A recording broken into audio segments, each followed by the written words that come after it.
Ready? Anna, ready? Yeah. Solomon, I'm counting from 3, 2, 1. Start.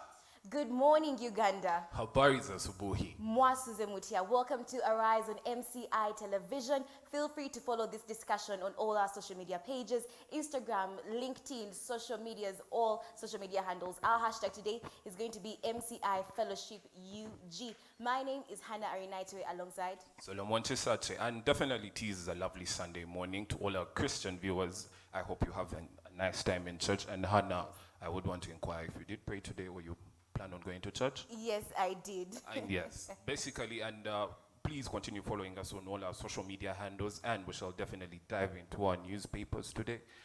Hannah, you'd want to take it away? Yes, I do have the new vision here, and our headline goes, New O-Level Syllabus Ministry hit by 55,000 teacher shortage. And among this teacher shortage, the highest number, Kiswahili teachers and PE teachers, because according to statistics shown by the Ministry of Education, Kiswahili and PE need about 5 teachers per school, but these teachers are not there. Well, yes, and if I'm to look at that issue, I do feel that the ministry needs to do more work with the teachers. They need to train more, and they need to finance them as well. Exactly. And looking at the Sunday Monitor, we do see Museveni's West to East Balancing Act.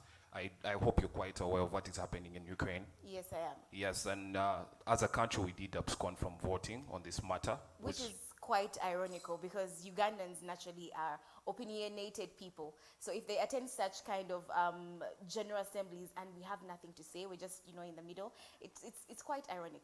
You know, my judge guy was telling me how Russia might attack Uganda, so I definitely would want him to read Sunday Monitor. But you could tell us what's happening in sports. Yes, in sports we do have Joshua Cheptegei preparing for another race today. Yes, and Sunday Monitor as well talks about his records, which you could definitely look out for. Remember, he's an Olympic record holder, and he's still the world recorder in the 10,000 and the 5,000. Yes.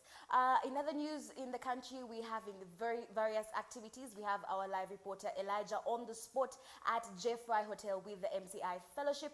Elijah, can you hear us? Yes, and I can hear you. Good morning, and Solomon. Good morning. And yes, Elijah, I do hope you're fine and well. Yes, I am. Yes, if you could definitely tell us what is happening down there at Jeffrey Hotel. Thank you. It's a warm morning from this side. Good morning, our viewers. My name is Elijah Mtavas, live from here at Jeffrey Hotel, Makelele, Chikoni.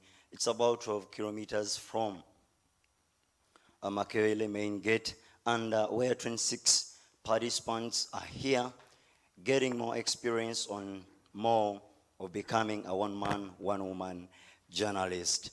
All right, so we're going to have a discussion with some few fellows here, and they'll be telling us, because for the past 3 days, the first day we had Raymond Mojuni, yesterday we had Daniel Utaya, and the team of the alumni. So we'll be discussing with them on what leaf did they pick from the team of the alumni. Good morning. Good morning. Your name? I am Chive Richard Man. Thank you. So could you tell us what leaf did you pick from the team of the alumni? From the team of the alumni, when we joined the fellowship, we have a lot to do. We are still engaged with the university work and then the fellowship work.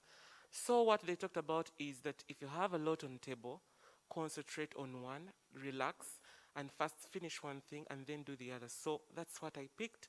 If I have a lot to do, I'll first relax and then concentrate on one and do the rest, and everything will be okay. All right, yeah, they really discussed on how to control pressure. What did you gain from there? How to control pressure is, as I've told you, you have to relax. When you relax, you will get to know that I'll first do this and then do the next. Among all, who inspired you the more? I personally am inspired by all the alumni of the fellowship, so they all inspire me. Well, thank you so much, Mr. Chivili. Well, getting back to you, the question remains, will this team of the Media Challenge Fellowship 2022 keep the legacy? Elijah from Jeffrey Hotel Makelele. Thank you. Thank you so much, Elijah, for that live report. It's quite interesting that young journalists are talking about how to work under pressure, because when you come to the actual field, you'll find out that pressure is actually one of those things that drives us. Well, today on our topical discussion, we are joined by a very beautiful lady and an expert in Kiswahili. Am I right? Yeah, you're absolutely right. Welcome to the show, Madam Ibrahim. How are you? Thank you so much. I'm fine. Yes. Yes. Today's discussion is basically, should Kiswahili be made compulsory in Uganda? I think absolutely they need to put a compulsory here in Uganda, because when you look, this is among the language which was being introduced this last year to be used all over East Africa. And also here in Uganda, it's a second language must be used. Yes. Yeah. So earlier this morning, I was discussing with Solomon about how we are lacking 55,000 teachers, and the highest percentage of that shortage are Kiswahili teachers. Why don't we have Kiswahili teachers? Back then, Swahili was here in Uganda, but I think the Minister of Education, they need to put more effort to push it harder and harder on side of teachers to teach Swahili. Yes. And another thing, I think this is another opportunity to nearest country like Tanzania and Kenya, Yes. which they know Swahili. They can tap in this opportunity to teach Swahili in Uganda. But I'm asking, where are the teachers here in Uganda teaching Swahili? But so I think it's a Minister of Education need to do something about it. Yes, well, as the Ministry of Education does something about it, we do have our feedback on all our social media handles, Twitter, Instagram, and LinkedIn. The question is, should Kiswahili be made compulsory in Uganda? Solomon, what do we have on our social media handles? Well, thank you so much, Hannah. And on Twitter, George David says Kiswahili is complicated and hard. And Winnie Kim says Kiswahili should actually be chased out of our country. On Facebook, David Chisembo says that Oluswahili rorwa polisi. And Judge Peters says that Kiswahili should be integrated in our local curriculum. However, if my producer could get me one caller, it would definitely work for us. Hello, and who am I speaking to? Well, thank you so much, Joshua Caleb. And well, that's it from our social media room. Back to you, Hannah. Thank you so much, Solomon. So, drawing from what the people have asked on Twitter, the comments and the phone call, there are basically two questions that people are wondering about. Number one, why is Kiswahili hard, or is it even hard? And number two, why Kiswahili? Why should we learn Kiswahili in East Africa? Is it a must for us to learn Kiswahili just because Tanzania and Kenya do have Kiswahili? Okay, first I'll go to the first question.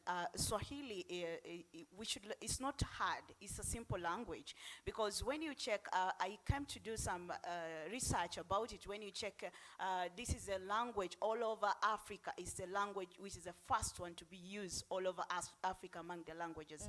And when you check all over the world, this is the first quick learning language. When you see in USA, university, UK, China, they're using Swahili. And there is this common word called Hakuna Matata. Hakuna Matata, This yes. is a simple word which has been used. So I'm wondering, where is Ugandan? Uganda, you can tap in. If white people can tap into know Swahili, why not us? And another thing, Swahili is much important here in Uganda to be used, because it's among the language you can use in business. Now we are looking all over. People are trying to use like shingapi, pesa, kind of those words are being used. And when you check also furthermore all over Africa, is it UN Africa, something like that, including South Africa, Lesotho, they have started using Swahili in their international meetings. Yes. So I think Swahili must be used in Uganda. Thank you so much for allowing us to host you, Madam Ibrahim. And just before we leave, how do you say bye in Kiswahili? Okay, kwaheri. Kwaheri. So kwaheri, Madam Ibrahim. Thank you so much for coming. Thank you so much. I do believe we have our live reporter Elijah on the spot. Elijah, can you maybe ask one or two fellows if they know a Kiswahili word? Let me first give mine, right? Now for me it is mimi nataka chakula. I really need something to eat. You get that? All right, so we shall be hearing from them. Okay, good morning. Good morning. Can we have one word from you in Kiswahili? Mambo VP. It means what? I really don't know what it means. All right, let's hear from this one. Shikamo. It means what? Shikamo is a greeting to the elderly, like when you're greeting a group of elderly people, you say shikamo. All right, thank you so much, Anna. Now, right, we're still here, and we're going to give you more about what's happening here, and we're still in the online week. Thank you so much. Just before we leave, Elijah, what is going to be happening today at the MCI Fellowship? What's happening today, it's the online. We are continuing with the online studies, online programs, how to handle online social media handles and all that. Thank you. Thank you so much. Well, thank you so much, Elijah. And personally, my Kiswahili hana. Mimi najua Kiswahili kidogo, but well, I would want to know what Kiswahili you do know. Not one for Kiswahili, but I learned something today from Madam Ibrahim, Kwaheri. And in your secondary? And secondary, I failed Kiswahili. Don't even go there. But basically, thank you so much for watching. Keep following us on all our social media handles at MCI TV and from Hannah and I. Good morning.